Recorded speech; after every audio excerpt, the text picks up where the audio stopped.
Magandang araw sa inyong lahat. Ako nga po pala si Angela Mabunga at ang aking tatalakayin ay ang Kabanata 27 ng El Filibusterismo na pinamagatang ang Praile at ang Pilipino.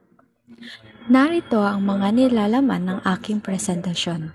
Panimula, tauhan, talasalitaan, buod, paglinang ng aralin, at mahalagang aral. Panimula, mahalagang edukasyon sa bawat tao. Ang edukasyon ay hindi lamang nakukuha sa apat na sulok ng paaralan.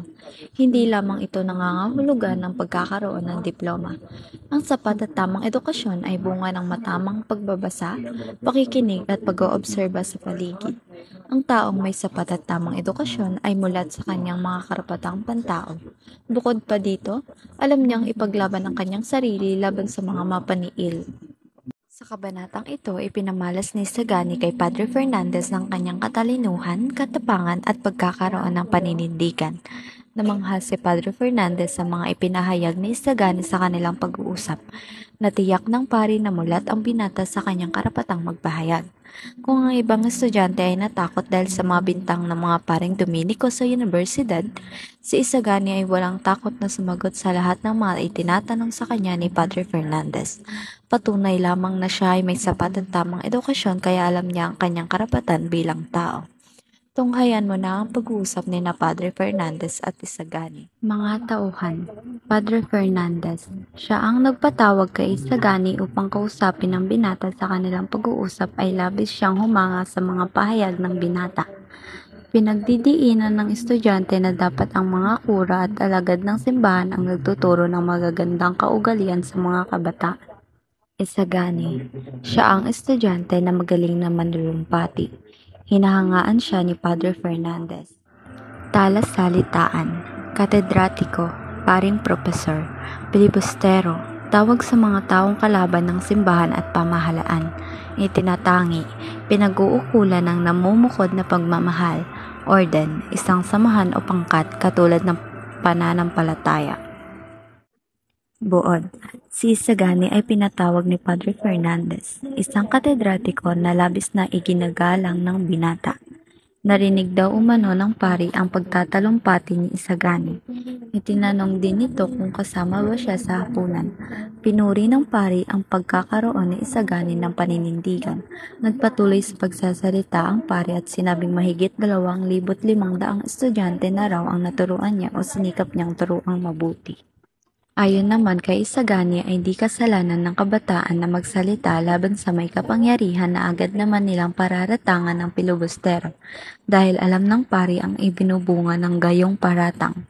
Sinabi ng pari na di niya inuusig si Isagani at malaya itong nakapagsasalita ng anuman sa kanyang klase. Sa halip ay paborito pa nga daw niya si Isagani. Pangiti namang nagpasalamat ang binata at sinabing itinatangi rin niya ang katedratiko.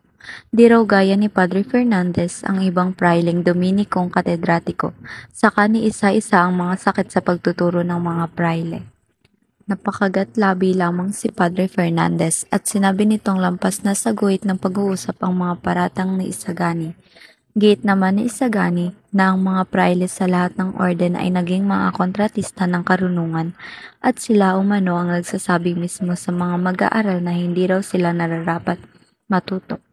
Dahil balang araw ay magpapahayag ang mga ito ng paglaya. Dagdag pa ni Isagani, ang kalayaan ay kakambal ng tao at gayon din ang talino at katurungan.